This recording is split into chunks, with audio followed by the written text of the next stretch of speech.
How's it going, guys? Randall aka Shizukatz here on the Tressa's Collectibles channel. Today I'm going to be profiling the anti-meta AOT deck that I've been using for the last month or so.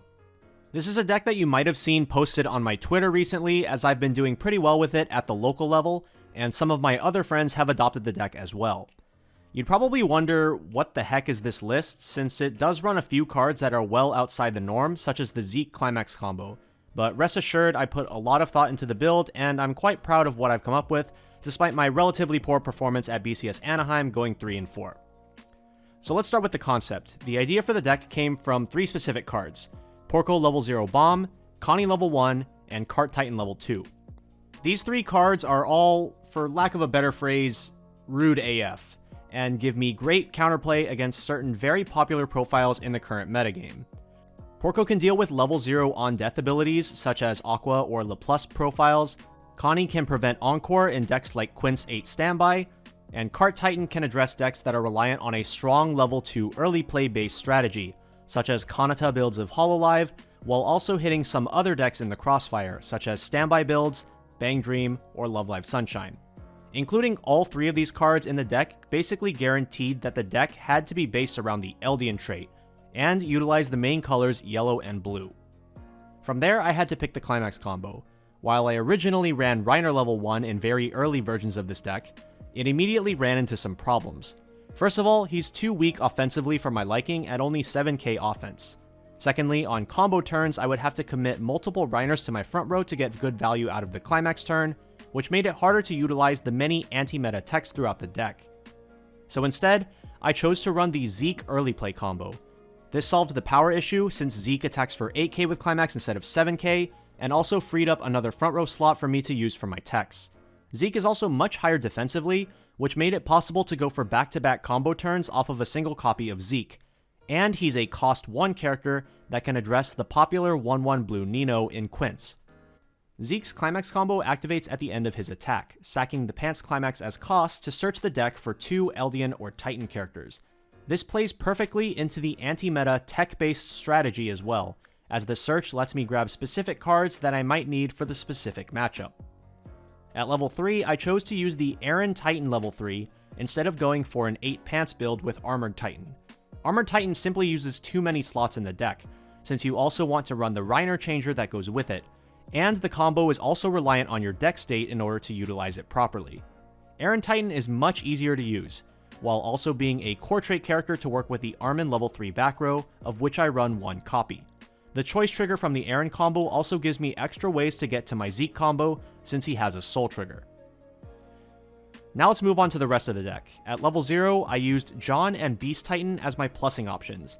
Beast Titan is a similar profile to Aqua and LaPlus, and thus suffers from the same weakness to removal abilities. You need to be careful about when you're committing Beast Titan based on the matchup, but typically, drawing multiple copies of Beast Titan at once will make it much easier to resolve, since it would require the opponent having multiple answers to multiple Beast Titans at the same time. Sometimes I'll hold off on playing a Beast Titan in hopes that I can draw into a second copy for this exact reason. John is a bit of a tricky card. While I have 2 or less stock, he's 3500 power, and when he reverses a battle opponent, if I have another Eldian or core character on stage, I can pop an opponent's level 0 in the front row. This is a very useful card for slowing down the pace of the game. Normally, if the opponent is tri-fielding against me, I would have to commit 3 bodies to address their 3. However, John allows me to get a 2-for-1 instead, reversing 1 character and popping 1 character with his effect.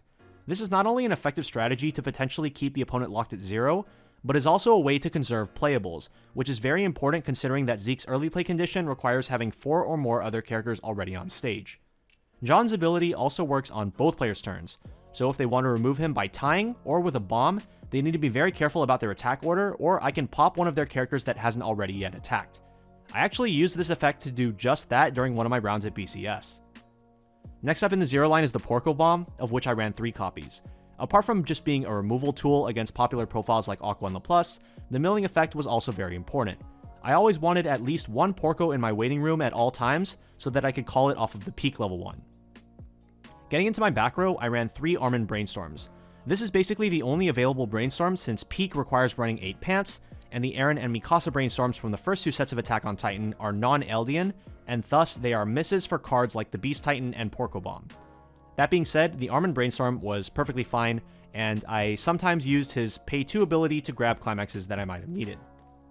The other back row I ran in the deck is 2 copies of Artur Brous. He's an Assist 500, very useful for buffing Zeke ever so slightly higher, and also has an act ability. By resting 2 characters, he can give on reverse blind stock to one of my characters.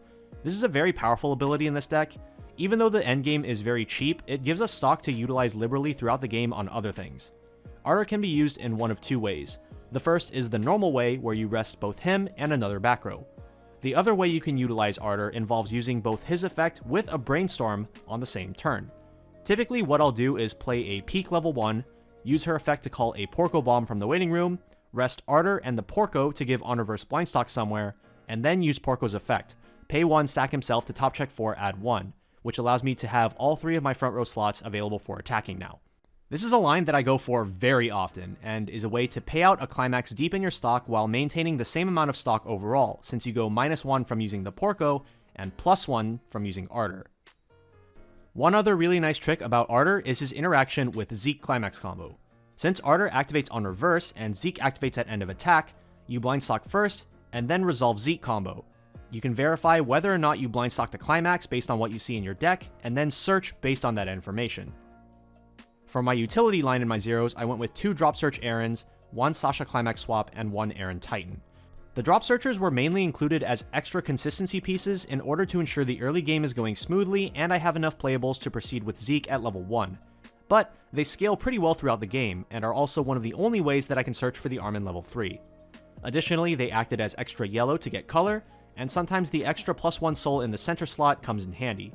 He can also be brought out via the Peak level 1 if you need a 2-soul attacker in a pinch. Climax swap as a one-of is pretty much the norm, and ensures we always have the right climax even though we also have access to Armin Brainstorm. The on-play optional Mill 3 makes the card helpful even in situations where we already have the correct climax. The Erin Titan was mainly run as a power pump since he can give up to 2500 power on play, but he also has a pretty useful on-play hand filter ability. At level 1, alongside the Zekes, I ran 8 other attackers. 3 Peaks, 3 Colossal Titans, and the 2 Connie mentioned earlier. Starting with Peak, she's an excellent card to use alongside Zeke to ensure that I have enough playable characters to early play him at level 2. At the same time, she can be used to set up my back row if I don't have both Armin and Artur already. Overall, she is a fantastic card. She is a respectable attacker, free mill, discard outlet, sets up my board, and can combo into other things like the Porco Bomb. I pretty much always want to have either a Peak level 1 or Porco Bomb in my hand, so that if needed, I can go for the Artur plus Porco play. For that same reason, I'm constantly wary of where my Porco Bombs are, and whether or not there will be one in my waiting room available to use once I refresh my deck. The Colossal Titans act as an alternative level 1 combo. They can be used if I don't have enough playables for Zeke, or I want to hold off a turn, or I just didn't draw the Pants Climax. It's a card that raises the floor of the deck, and while it isn't guaranteed to get that plus off of its effect, at the very least it's a 7k beater, 8k with Climax, that allows me to easily contest opposing level 1 boards. Among my friends who have also played this anti-meta AOT concept, the Colossal Titan is a card that some of them chose not to run, which I think is perfectly reasonable if you don't want to gamble on its pseudo-climax combo and want some more guaranteed value through other cards. The really nice thing about the level 1 line overall is that all of the cards I'm attacking with at level 1 are pretty high offense. Zeke and Colossal attack for 8k with Climax, Connie attacks for 8500, and even Peak can attack for 7k if you mill 2 Eldian characters. Add Artur's 500 to the mix, and this deck can contest a lot of things at level 1.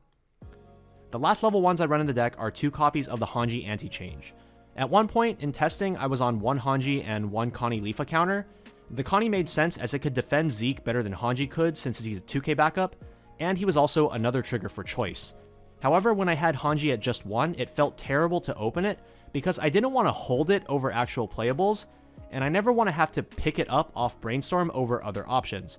So I just decided to bump it to 2 so I have the freedom of discarding 1 in the early game and then look to search the second copy off a Zeke combo. At level 2, I run the 3 Zekes, 2 Cart Titan Bombs, and 1 Free Fresh counter. I chose to run Free Fresh over Memory Kick Erin counter because the Erin is an Eldian, thus it can mess up cards like Beast Titan or Porco Bomb, while also not being searchable off of Zeke combo. Free Fresh is also just a generally nice card to pick up off a choice that I trigger on my Erin Titan combo turn, since the Climax combo doesn't use stock, so I'll always have enough stock to use the counter if I need to. At level 3, alongside the Aaron Titan combo, I ran 2 Aaron early play heals. This served as another anti-meta option with his stock kick effect, removing important characters like 2/2 Ninos from the board, while also just being a solid early play overall. The last level 3 I ran in the deck was the one of Armin level 3. This card is extremely helpful against specific defensive mechanisms such as Nino minus soul counter, while simultaneously being a great way to dig for endgame pieces with his on-play effect. That being said, since he's not an Eldian trait character, you can't grab him off of Beast Titan, Porco Bomb, or Zeke combo, so you have to grab him proactively off of either a Brainstorm, Choice Trigger, or Aaron Drop Searcher. I also chose not to run the level 2 Armin because grabbing both the level 2 and level 3 is pretty difficult given that there are limited ways of grabbing them in this deck. Additionally, the Armin not being an Eldian trait character potentially screws up trying to resolve Zeke combo, which requires 4 or more other Eldian or Titan characters on the board in order to resolve. The overall game plan of this deck is honestly not simple at all. From the beginning of the game, I take into consideration what deck my opponent is playing, what options they have for their own game plan, and what options they have to counter my game plan. Depending on the matchup, cards such as the Beast Titan level 0 can be played recklessly if you know that they can't answer it, while in other matchups you might want to hold on to a Beast Titan in hand to try to draw into a second copy, since it's much harder to deal with 2 Beast Titans at once instead of just 1. You always want to be paying attention to how many playables you have at any given point during the early game, since you will need enough playables at level 1 in order to early play your Zeke. It's typically better to be safe than sorry, which is why the John level 0 is so important, allowing you to contest 2 opposing characters with just 1 of your own, and allows you to be very conservative with your cards. Depending on the situation and what deck you're playing against, you have many options for what to search with the Zeke combo. You could also look to search another copy of Zeke if you have another Pants Climax in hand, and you think they can easily contest the Zeke you already have on board. If you don't think that they're able to contest the Zeke, just search for other options and look to use that same Zeke for another Climax combo next turn. In my opinion, this deck is very resilient if sent to an early level 2. Because of the nature of the Zeke combo just searching 2 cards out of your deck, you don't have to disturb the deck state very much and can just keep those climaxes in deck to allow you to cancel and then stabilize moving forward. If I get sent to an early level 3, I also like to just play 2 Aaron Titans with Armin behind them, potentially also backed up by a counter. The Aaron Titans represent 13k bodies assuming the opponent has 2 back row, which is very strong and allows me to commit them as healers while still having them available for a combo turn in the future thanks to their high power, allowing them to stay on the board. Throughout the game, you should be thinking of what your opponent wants to do and find ways to exploit that. Do they want to early play? Look for Hanji and Cart Titan. Do they want to encore the same dude turn after turn? Look for Connie and Aaron early play. This deck is all about knowing exactly what your opponent wants to do and being one step ahead of them at all times. If you don't know what your opponent's deck does or wants to do, I'll be blunt, this is probably not the deck for you. There are a few other options for this anti-meta archetype, but we'll be going over those in tomorrow's video, which is an interview with myself and my friend OCL, who also piloted a variant of this deck in the BCS tournament. We'll be going more in depth on our thoughts behind our personal choices and talking about the differences between our lists and philosophies behind the deck. So if you're interested in learning more, be sure to give that video a watch as well. Until then, this has been Randall, aka Shizukatz on the Tressa's Collectibles channel. See ya!